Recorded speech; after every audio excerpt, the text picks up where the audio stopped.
Whatever.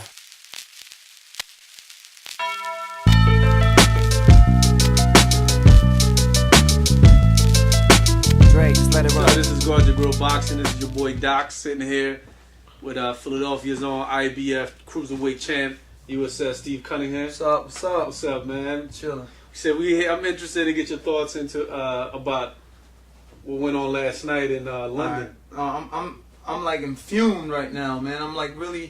I'm really mad that this guy David Haye. I mean, he did his thing. Of course, he got most of the titles.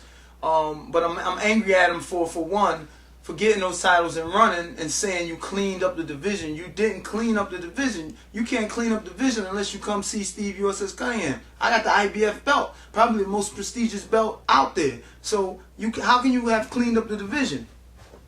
I don't understand. I mean, and then you see how they eluded from mentioning my name at all last night. Well, from his mouth. Because, we had a little beef last week, so he don't. I heard about that. What was going on? Because a lot of people out there might not know what transpired on some of these boxing sites between you and him. Well, basically, he, and most people that know me, I mean, that's not the route I choose to go, trash talking and back and forth. But, I mean, I'm a man. I get angry sometimes. But my publicist, Mark Abrams, was sitting in on a press conference, over the phone press conference with David Haye and Enzo.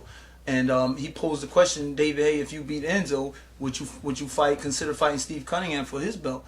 And David Haye really got real fly in the mouth. Who's Cunningham? He's nobody in England. Who did I beat? Just all this stuff. I'm nobody. I fought for a vacant title. I won a vacant title, and I had to put him in his place. The only reason I fought for a vacant title was because the then unified champion chose to get stripped of the title than to fight me twice. Who was that? O'Neal Bell. And then the next guy, Guillermo Jones, whom I beat the year before that, chose not to come to the fight. I'm gonna have to fight him at the weigh-ins. He chose not to even make it. So I mean, my resume speaks for itself. It's better than his and Enzo's put together. That's all I got to say about that. I mean, you can talk all the trash you want, but it's all about what your resume says and what you do. Did you get a chance to watch the fight last night? Yeah. Oh, of course I watched it. And let's get your take on what you think. My take on it, Enzo did a good job in the first round. Establishing the movement, the motion of the round. And I mean, David Haye is his name, Haymaker. Plain and simple. That's you fight me, David. That's your downfall. You better get some boxing in there. But he's a haymaker. All he wants to do is throw the big shot, left hand or right hand. And truthfully, you live by the haymaker, you die by it. But then the second round came. And he started landing that right hand on Enzo. Enzo let that left hand get down without any upper body movement and crack. See, the knock on both of these fighters coming into the fight was that they both had real suspect chins. And it was only a matter of time before one of them got caught and went to sleep. Or either one was going to knock the other, knock one of them down, get up, and do the same thing to the other one. Now, did you think second round would be the end of the fight? No, I didn't. I thought it was going to go at least 8. I was prepared to watch at least 8 rounds. I thought Enzo was going to do a little more than he did, a lot more than he did.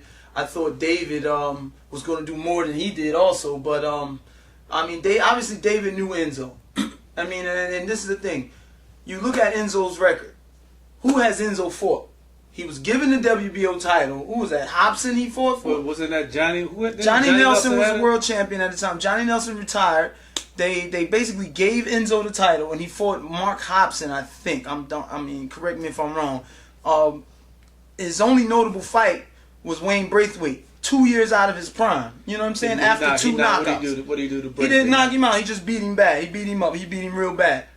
Big truck. Yeah, big truck. But I'm like, man, Big Truck's 2 years out of his prime. Mormick beat him down, and then Guillermo Jones mashed him. He really murdered Braithwaite. So Braithwaite's confidence was out the window, and then he's been out of the ring for so long. He goes to fight Enzo.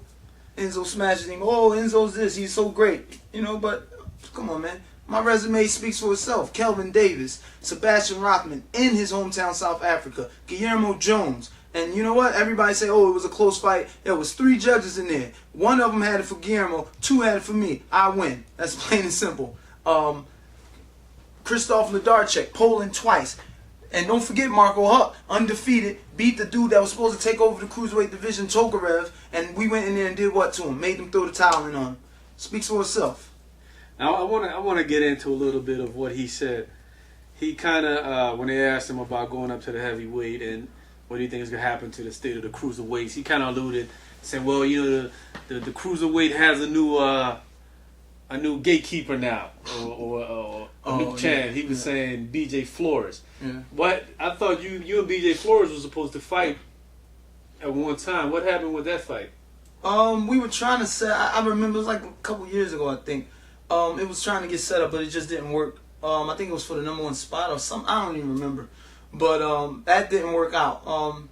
For him saying that, I mean, of course he was sparring with BJ for the fight with Enzo, and you know that was just his way of saying Steve Cunningham. You know, this is, you know, in your face, you know, because he didn't mention my name and he mentioned some other name over mine to say that they're taking over the division. Is BJ even mandatory to any of those titles? BJ's not mandatory yet. He's number 2, IBF number 2. I mean, he did a good job against Darnell Wilson. Because it was another eliminator too. Yeah. And who was the other two fighters that fought? When last night? Nah, when Darnell Wilson and BJ fought an eliminator. And 2 other fighters fought eliminators for your... Oh, no. O'Neal Bell and Ademic are fighting in April. Okay, that's the other They're going to fight in April for the fights. #1 spot. Now, that winner fights me. And then BJ, you know, he has to fight somebody for the #1 spot. You know, shout out to the IBF. I love the way you do your rankings. You make everybody work for their spot, which is the way it should be done. I'm just trying to put that out there because it got a little confusing how you can BJ, say a guy like BJ could be the heir apparent to the cruiserweight division when he still has to... I mean, BJ did a good job. BJ did a good job, and I mean, I think he is the future of the cruiserweight division, but not while I'm here. Not while I'm IBF champion. I'm the future of the division. I'm the future and the present.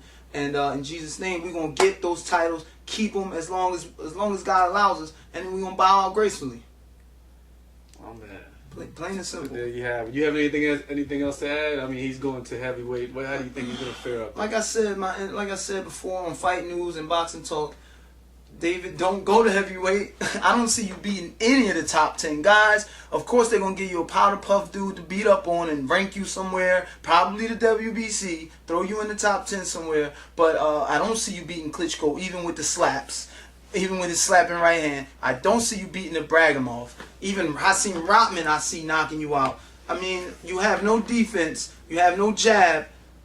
Yo, you can come right back down to cruiserweight. You still might have to see me anyway. So you might as well just do it now. You only fought 2 rounds. Holler at me for the end of June or end of May. You only fought 2 rounds. We can do this in May if you want. Have your people give my people. Don King Productions. Well, there you have it, man. I mean, it was my man USF Steve Cunningham, IBF Cruiserweight champ from Philadelphia. It's your boy Doc's Guards Your Grill Boxing. Have more. Shout out to Nate Campbell, Galaxy Warrior. Did your thing, homie. I'll give you a call Thursday.